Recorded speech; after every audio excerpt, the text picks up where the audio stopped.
Today topic of my discussion is about the determination of empirical formula. So what is empirical formula? The formula which shows the simplest ratio between the atom of a molecule or a compound is called empirical formula. वो फार्मूला जो किसी मालिक्यूल या मरकब के एटमों के दरमियान सादा आददी निस्बत को ज़ाहिर करे तो उसको एम्पेरिकल फार्मूला कहा जाता है। उनमें माशुमानो हगा फार्मूला च आगा मुंगता द एटमोनो फमेंस के द यो मालिक्यूल या द मरकब द एटमोनो फमेंस की मादा सखाई सादा आददी निस्बत ज़ाहिर है तस्वीर she empirical formula. The word empirical mean experimental. So empirical formula is based on observation and experiment. It can be calculated from experiment. So the following steps are usually used to calculate the empirical formula. So in this step is the first step is find out the percentage composition of each element. How to determine the percentage composition of each element? So for this you search my previous lecture. I will give you a short brief. First of all, you take organic compound, a known sample of organic compound, and it can be burned in the presence of oxygen to produce carbon dioxide and water. So from this carbon dioxide and water we can calculate the percentage of each element present in the sample. So first step is to find out the percentage composition. ولما شو مانو کله چې موږ empirical فارموله معلومونه اولې سټپ پکې څه دی percentage composition معلومول دي دا موږ څنګه معلومو تاسو به زما زړی ویډیو ته لاړ شئ هغه به سرچ کې باقي به وګورئ چې percentage composition موږ څنګه معلومو نو زه به ساده تاسو دا وایم چې کله موږ یو organic compound یو known amount کې موږ واخلو او دغه organic compound موږ burning وکړو in the presence of oxygen نو دغه نه څه پیدا شي دغه پیدا شي کاربن ډای اکساید او واټر ټیک شو دغه چې کوم زموږ سره کاربن ډای اکساید ان واټر پیدا شو دغه نه موږ څه کوو دغه پرسنټیج کمپوزیشن بیا موږ ډیټرماین کوو نو زموږ سره نیکسټ سټپ دی find out the mole ratio of each element. So after percentage composition the next step is to find out the mole ratio. How we can determine the mole ratio of each element? So the mole ratio of each element can be find out by dividing the percentage of each element. So first of all we determine the percentage composition. So the percentage composition is divided by the atomic mass of each element. ګنوما شومانو یعنی مول ریشو مونږه د یو element کله معلومو چې کله دغه پرسنټیج د هر یو element یا د یو element پرسنټیج چې کوم دی کمپوزیشن هغه موږ د هغه element په اټامیک ماس په څه کو ډیوایډډ کو چې کله موږ پرسنټیج د یو element دغه اټامیک ماس باندې ډیوایډ کړو زموږ سره سره شي مول ریشو براشي سیکنډ سټپ ٹھیک شو اولې سټپ چې کوم دی د پرسنټیج کمپوزیشن معلومول دي دویم سټپ دی مول ریشو نو مول ریشو موږ سره کو دغه پرسنټیج به راوړو په اټامیک ماس په ډیوایډ کو تھرد سټپ find out the atomic ratio of each element. So second step is mole ratio, third step is atomic ratio. How to determine the atomic ratio? So atomic ratio can be find out, can be calculated, can be determined. How we can determine? The number of mole can be divided the smallest number of mole. So we have obtained the number of mole through the second step. So from this number of mole the simplest value will be used to divide all number by the simplest number of mole. ولما شو زموږ سره چې کوم number of mole ratio زموږ سره ده په دغه mole ratio کې زموږ سره د ټولو نه وړه یا simplest number چې کوم په هغه باندې موږ څه وکړو دغه ټول number of mole موږ څه کوو divided کو چې کله دغه number of mole موږ divide کړو زموږ سره شي atomic ratio بر سره حاصل شي ٹھیک شو fourth step if the resulting value is simple whole number then it empirical formula. If not whole number then multiply by a suitable number to get the whole number which right is subscribed to the symbol of element. For example if the atomic ratio is a whole number so it's empirical formula. If not whole number then it multiplied with a suitable number. Why it multiplied by a suitable number? To get a whole number. मतलब دا دی که چېرته ستاسو اټامیک ریشو هول نمبر یعنی 1 2 3 داسې و په اشاریهګانو کې نه و فریکشن کې نه و 1:2 وغیره. په اشاریهګانو کې نو سمپل هول نمبر خو اټامیک ریشیو ده. که چېرته په اشاریهګانو کې نو بیا به ورله په یو هندسه کې ضرب ورکوي چې دغه نه څه جوړ شي، هول نمبر ته جوړ شي. چې کله ته هول نمبر جوړ شي دغه زما سره څه ده، امپیریکل فارمولا ده زما سره. ټیک ده کنه ګل نو ماشومانو. نو تاسو په ذهن کې کېدی چې کله موږ امپیریکل فارمولې ډیټرمینیشن کوو د هغې لپاره کوم څو سټیپه دي. تاسو ګورئ 4 سټیپه دا ما شارټ کټ لم. فرست سټیپ چې کوم دی ډیټرماین د پرسنټیج کمپوزیشن مو معلوم کې پریویس لیکچر ته ولاړ شئ. دویم به ته مول ریشو به څنګه معلومه کې، دغه د پرسنټیج د ایلیمنټ په اټامیک ماس ډیوایډ کړئ نو ستاسو مول ریشو راشي.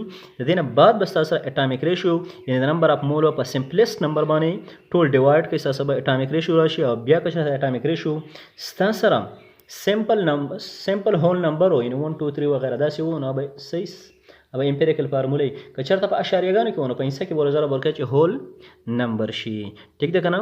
Now I am going to discuss you the example to clear you about how to calculate the empirical formula. So in this example 0.003 gram of aspirin produce 0.006 gram of carbon dioxide and 0.012 gram of H2O. Calculate the empirical formula. که تاسو ګورئ موږ یو سمپل راکړی د ارګینیک کمپاوند چې هغه اسپرین دی چې دا کله کمبسشن وشي نو دا دومره ګرام اف کاربن ډای اکساید پیدا کوي ان دومره ګرام زما سره څه پیدا کوي، واټر پیدا کوي. تاسو کیلکولیټ کړئ امپیریکل فارمولا. سو هاو یو کین کیلکولیټ امپیریکل فارمولا، لیټس ټو کیلکولیټ اٹ. سو د ماس اف سمپل څونه دی، ماس اف ارګینیک کمپاوند اور اسپرین څونه دی، ماس اف sample mean aspirin या organic compound अदा मात्रा दे 0.003 gram. Similarly mass of carbon dioxide सोना दे अदे जमा सरा 0.0066 gram. ठीक शुरा.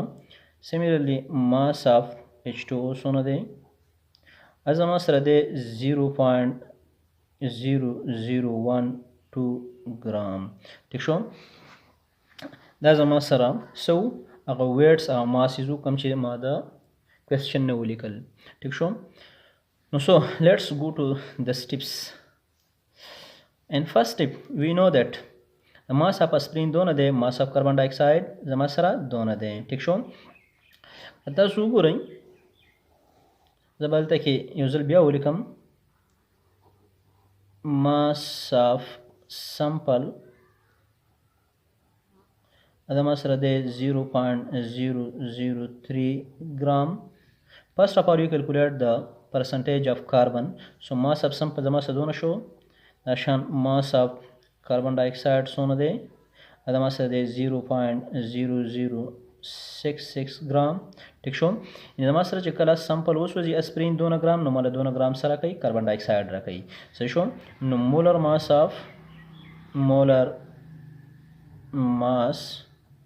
of CO2 نو کتا سوری ماس نمبر اف کاربن is 12 او د یو اکسیجن 16 دی نو 16 اکسیجن دی نو 16 دونه 32 جمع 12 is equal to 44 gram per mole. دا ماس ہے molecular mass.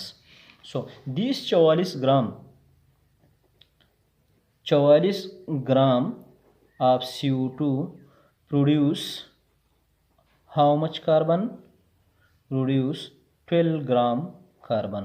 تاسو ګورئ فارمولې نه ماته پته لګی چې 44 ګرام کاربن چې کله وسوځي نو سونه کاربن پیدا کوي. 44 ګرام کاربن ډای اکساید چې کله وسوځي نو مالا 12 ګرام سره کوي کاربن نه کوي. نو که تاسو ګورئ زما سره دومره کاربن ډای اکساید چې کله برنینګ وکړي 0.0066 ګرام اف CO2 چې کله برنینګ وشي دا به سونه کاربن پیدا کی. نو دا ماته پته نشته سوالی نشان. نو دا به څه وکړم، کراس ملټیپلیکیشن به وکړم.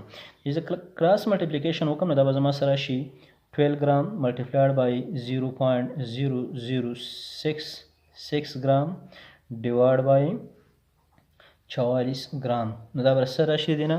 د دې نه زما سره به ویلو راشي. که تاسو وګورئ دا ویلو به شي زما سره 0.0018 gram of carbon. دا بس پیدا کی دومره ګرام با کاربن پیدا کی. ٹھیک ده کنه. یعنی چې دومره ګرام کاربن چې کاربن ډای اکساید چې کله وسوځي نو مالا به دومره ګرام سره کی कार्बन राखी ठीक ده کنه څنګه به راکي په دې طریقه باندې ورته وګورئ اوس موږ کیلکولیټ کو د پرسنټیج اف کاربن now to calculate the percentage of carbon so the percentage of carbon is equal to mass of carbon take them similarly mass of sample in aspirin mass of sample mean aspirin सही शो करना aspirin जब मुझसे sample देखना ठीक show multiplied by 100 so put the value mass of sample जमा सर सोना रहा है आधा मास रहा है mass of carbon जमा सर रहा है 0.018 gram of carbon show mass of sample सोना दे आधा मास 0.003 gram multiplied by 100 that come out to be 60% जमा सरा गए percentage of carbon लगा ठीक देखा ना दाशांत कि now we calculate the percentage of hydrogen ठीक देखा ना so first of all we know that mass of sample सोना दे mass of sample अदा mass सरा गले दे 0.003 gram aspirin दे ठीक show similarly mass of H2O सोना दे कता सुगुरे mass of H2O जमा सर रगले दे 0.0012 gram dasre जमा सरा H2O दा ठीक show so we know that molar mass of H2O सोना दे molar mass of H2O जमा सर सोना दे अदे 18 gram यानी 2 hydrogen show 16 oxygen show the mass number of oxygen 16 they 2 hydrogen show 18 ग्राम पर मोल रहा ठीक शो 18 ग्राम पर मोल सो 18 ग्राम पर मोल ऑफ H2O प्रोड्यूस कई जमा सर सोना हाइड्रोजन 2 ग्राम प्रोड्यूस कई सोना ग्राम हाइड्रोजन पैदा कई 2 ग्राम हाइड्रोजन दा जमा से कई पैदा कई ठीक दा सही देखा ना उस तसु को जमा सर दुमरा ग्राम H2O 0.001 gram of H2O produce how much hydrogen now da amang suku gulu mashu da amang cross multiplication de diu sibe ku cross multiplication so 2 multiplied by 0.0012 gram divided by 18 gram is equal to da wada mas sa barabar shi at equal to 0.00013 gram of H hydrogen बस की दा क्रिएट की ठीक देखा ना सही था now we calculate the percentage of hydrogen percentage of hydrogen is equal to mass of hydrogen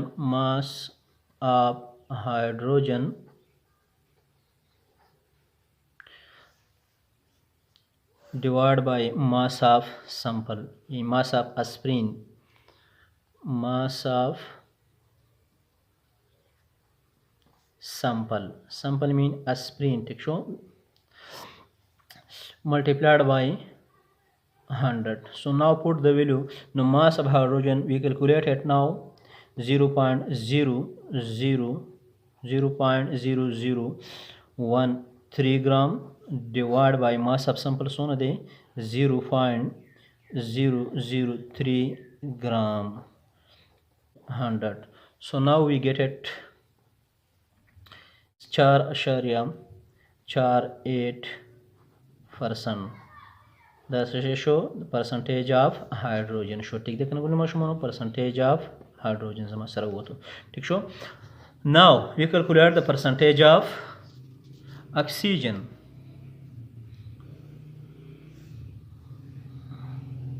percentage of oxygen we know from the formula percentage of oxygen is equal to the oxygen percentage हमसे मालूम दें संग मालूम करूँगा 100 minus is बराबर दें percentage of carbon plus percentage of hydrogen दे बराबर दे ठीक देखा ना so percentage of oxygen is equal to 100 minus percentage of carbon موږ راویستی و هغه که تاسو ګورئ زما سره څونه 60% plus percentage of hydrogen موږ راویستی څونه دی هغه موږ سره دی 4.48%. ټیک شو نو percentage of oxygen که تاسو ګورئ دا دونه به جمع کوي نو دې نه به څه راشي 64 به راشي 100 minus 64.48 نو percentage of oxygen دا به زما سره د 100 نه 64 پوینټ درې کا 48 لري کا دینه براشي 35.5% دا زما سره لو پرسنټیج را لې ٹھیک ده کنه نو سو لینث سټپ دی بار بار ریپیټ کړئ ان سټپ زموږ سره څه دی سیکنډ سټپ اوله سټپ مونږه ایله وکړو دویم سټپ زموږ سره سٹارټ شو هغه څه دی مول اف کاربن ادا موږ سره څه برابر دی ادا موږ سره دغه برابر دی پرسنټیج اف کاربن ډیوایډ بای اټومیک ماس ٹھیک ده کنه ډیوایډ بای اټومیک ماس سیمیلرلی کتا سو ګورئ شان مول اف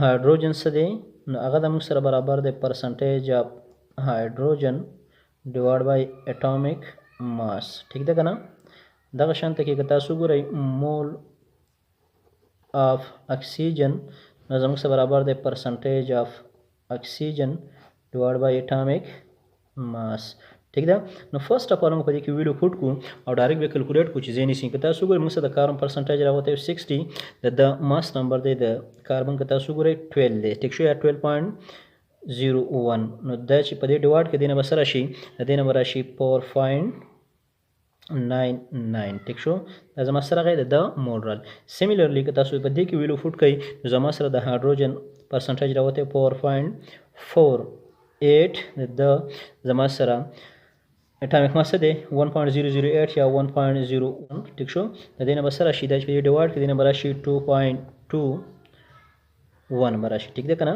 سیمیلرلی د اکسیجن که تاسو ګورئ موږ پرسنټیج راويستو 835.5 और द मास नंबर दे atomic number देगा atomic mass सोने दे sorry atomic mass आगा the mass रसे दे हम लिखम एटॉमिक मास नागा से 16 दे ठीक दा पदेश द कर डिवाइड के नो देने बस राशि या देने बस मास राशि 2.21 सॉरी द सदे जमा सरा द जमा सरा रागे कता सुगुरई 4.43 ठीक दे कना तاسو شاید بخبر هم کیلکولیټ کړئ د دې نه راغی 4.43 را دې نه راغی 4.99 ا دې نه راغی 2.21 ټیک شو دا زما سره د اکسیجن شو دا زما سره د هایدروجن شو دا زما سره د کاربن شو دا زما سره سو دویم سټپ هو دریم سټپ څه دی که تاسو دریم سټپ ته وګورئ نو دریم سټپ کې موږ څه وکړو موږ به دا راوړو او په سمپل هول نمبر به تقسیم کړو نو مثلا سره شي اټومیک ریشیو براشي تھرد سټپ چې کوم دی third steps نو هغه څه دی دا ما سره third step داسې دی که تاسو ګورئ اټومیک ریشیو موږ معلومه کړو اټومیک ریشیو اف کاربن دغه شان اټومیک ریشیو اف د دې علاوه څه دی هایدروجن similarly atomic ratio of oxygen ٹھیک شو نو که تاسو ګورئ دا ټول ویلو به زه راولم په دې ټولو کې که تاسو ګورئ سمالست نمبر کوم یو دی دا د ما سره سمالست نمبر دی نو په ټولو به دا ډیوایډ کړم نو که تاسو ګورئ د لپاره نو دلته به راشي 4.99 ډیوایډ بای 2.21 سیمیلرلی دا چې زه ډیوایډ کړم نو دینه به زما سره سره شي دینه به زما سره راشي که تاسو ګورئ 2.25 ٹھیک شو دا شان که زه په دا ډیوایډ کړم 4.43 ډیوایډ بای 2.21 نو دینه به راشي زما سره سمپلی 2 او که زه د اکسیجن دپاره ولیکم نو د اکسیجن دپاره 2.21 ډیوایډ بای 2.21 یعنې دا غونډې چې کومه درې ونه ما سره مول ریشو راله نو دا ټولې په داسې ویلو ډیوایډ کړي چې دا ټول نه سوي وړه وي نو که دا وګورئ دا ټول نه وړه ده نو په دا دی باندې ډیوایډ کړي دی باندې په خپل ځان باندې دی باندې ډیوایډ کړي څه به راشي 1 به راشي اوس که تاسو وګورئ دا زما سره هول نمبر وي خو ټیک ده زما سره ساده فارموله راکه نه وي نو دی له په حصه کې ضرب ورکوي نو دا ګوره په فریکشن کې راله زما سره ساده نسبت نه دی. نو دې له به اوس په که 1 کې ضرب ورکړې نو خو بیا هم فریکشن کې راځي، که په 2 کې ورکړې هم فریکشن کې راځي، که په 3 کې ضرب ورکړې نو په څه کې به راشي هم فریکشن کې راځي. دغه شان په 4 کې تاسو ضرب ورکړئ نو بیا د ما سره فریکشن نه چینج کېږي. نو که دې له زه په 4 کې ضرب ورکړم تاسو دې وګورئ په 4 کې دې له هم ضرب ورکړه، دله هم ضرب ورکړه، دله هم ضرب ورکړه. ټیک شو. چې کله په 4 ته ملټیپلای کړئ ټیک شو نو له دنه به څه ویلو راشي، زه د کاربن دپاره دلته ولیکم کاربن، دغه شان هایدروجن، دغه شان اکسیجن. نو که تاسو دا ضرب کوئ ټیک شو د دې سره 4 سره دا ملټیپلای کوئ نو دې نه به څه راشي، د دې نه به زما سره راشي 9 ټیک شو. نو دا 9 به زه د سره ولګوم ټیک شو. دغه شان دا 10 سره کې نو دنه به څه راشي 4 دونې 8 به راشي، او دا که 10 سره کې 4 کم 4 دا زما سره راله د دې امپیریکل فارموله جوړه شوله. یعنې د کاربن دپاره تاسو ګوره 2.45 ملټیپلایډ بای 4 وکړئ نو دې نه به راشي 9 نو 9 به دې لاندې سبسکرپټ ولګئ. د هایدروجن دپاره 4 کې ضرب وکړئ نو 8 به راشي، د هایدروجن لاندې به سبسکرپټ ولګئ. دا شان که د اکسیجن دپاره وکړئ نو 4 ملټیپلای بای 1 نو دې څه به راشي، دا نو دا داسې ده امپیریکل فارموله ده. لږ ګران دی خو تاسو مهرباني وکړئ دا ویډیو بار بار وګورئ نو ستاسو ذهن کې نشین به شي او بیا په دې باندې پریکټس وکړئ. سټیل بیا کنفیوژن وي، څه کوېسچن وي نو تاسو موږ ته کمنټس کې ضرور راولېږئ. صحیح ده، موږ به حل کړو. تاسو دې سره سره زموږ چینل لایک کړئ، سبسکرایب کړئ، ملګرو سره شیر کړئ. والسلام.